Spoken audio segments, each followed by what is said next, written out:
Hello everyone, welcome back to my channel. मैं हूं श्रेया भटनागर और आज मैं लेके आई हूं डिक्टेशन।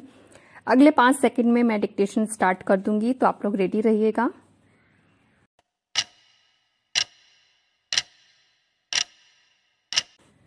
नकली पंथ निरपेक्षता वाली नीति बरती गई और सबके लिए समान कानून बनाने के बजाय अलग अलग कानून बनाए और लागू किए गए।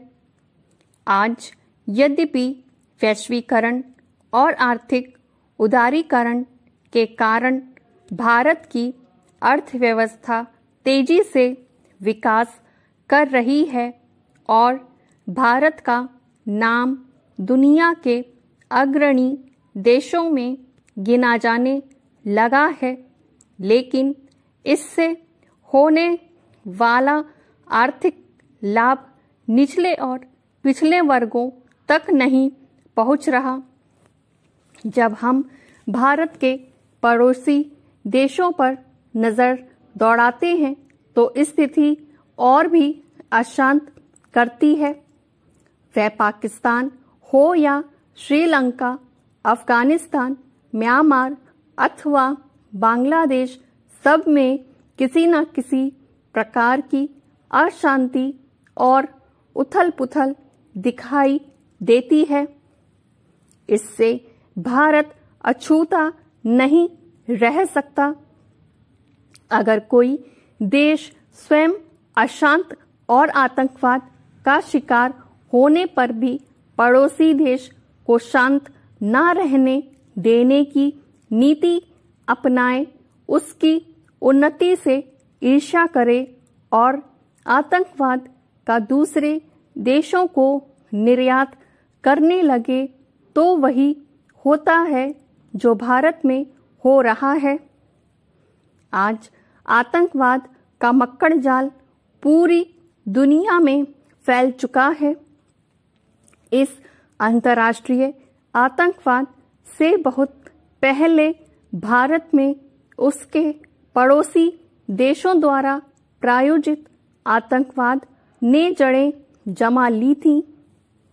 नक्सलवादी आतंक तथा उत्तर पूर्वी राज्यों के विद्रोहियों के हिंसात्मक गतिविधियां भी पहले से चल रही थी।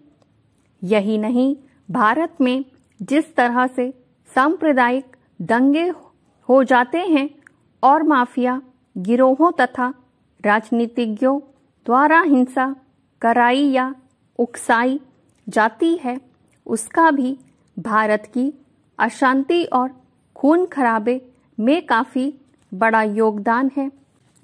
इन परिस्थितियों में जब अलग अलग वर्ग अपना मजहबी जोश भी दिखाने लगते हैं, तो बाहरी और अंदरूनी आतंकवाद को काफी बल मिलता है।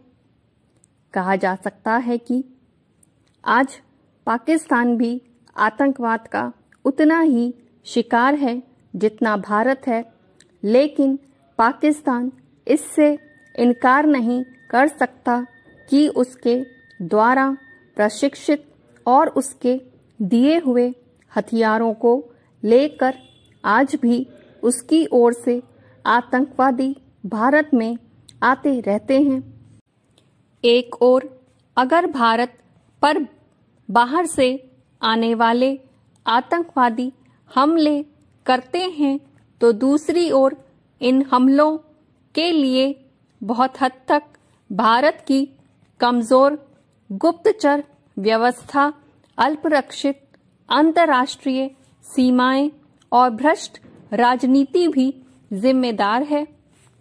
माना कि आज आतंकवाद पर दुनिया के किसी भी देश की सरकार, सेना और पुलिस का जोर नहीं चल रहा है, लेकिन जब हम अमेरिका और ब्रिटेन पर हुए आतंकी हमलों के बाद की स्थिति का विश्लेषण करते हैं, तो पाते हैं कि वहां फिर कोई आतंकवादी हमला नहीं हुआ, जबकि भारत में आए दिन हमले होते हैं, ना इनसे सरकार कोई सबक लेती है, ना सुरक्षा एजेंसियां। कुछ समय बाद सब कुछ पहले जैसा हो जाता है। जो सुरक्षाकर्मी दूसरों की रक्षा करने में अपने प्राण न्यौछावर करते हैं, उनका बलिदान व्यर्थ जाता है। ये थी मेरी आज की डिक्टेशन। उम्मीद करती हूँ आपको डिक्टेशन समझ में आई होगी, लिखते बना होगा, शब्द क्लियर लगे होंगे, स्पीड सही लगी होगी। इनमें से कुछ भी सही लगा है तो प्लीज लाइक कीजिएगा, शेयर कीजिएगा और चैनल को सब्सक्राइब कीजिएगा। और अब जो नेक्स्ट डिक्टेशन होगी वो इसमें मैं लास्ट में फोटो भी लगा दूंगी। इसका नेक्स्ट है ऐसा लगता है कि भारतीय, यहाँ से स्टार्ट करके कहाँ तक बोलूंगी वो मैं आप लोग को बता देती हूँ। इसमें यहाँ पे लास्ट लाइन है, कृषि में सुधार के 3 सिद्धांत हैं। तो इसके पहले तक बोल दूंगी, यह पूरी तरह संभव है। ठीक है, यहां तक बोलूंगी और फिर नेक्स्ट यहां से शुरुआत करेंगे। कृषि में सुधार के 3 सिद्धांत है, ये उसके नेक्स्ट टाइम होगा। ठीक है, तो मैं इसकी पूरी इमेज लगा दूंगी, आप लोग इनकी प्रैक्टिस कर लीजिएगा जितने भी आउटलाइन वर्ड्स हैं। और प्लीज मुझे जितना ज्यादा हो सके उतना ज्यादा वीडियो को शेयर किया करिए ताकि मेरी जो वीडियो है वो रैंकिंग में आए, आगे आए। तो बस ये मेरी आप लोग से सबसे रिक्वेस्ट है, इतना कर दिया करिए। और बस चैनल पे यूं ही बने रहिए। मिलते हैं जल्दी एक नई डिक्टेशन के साथ, तब तक के लिए bye bye, take care, thank you.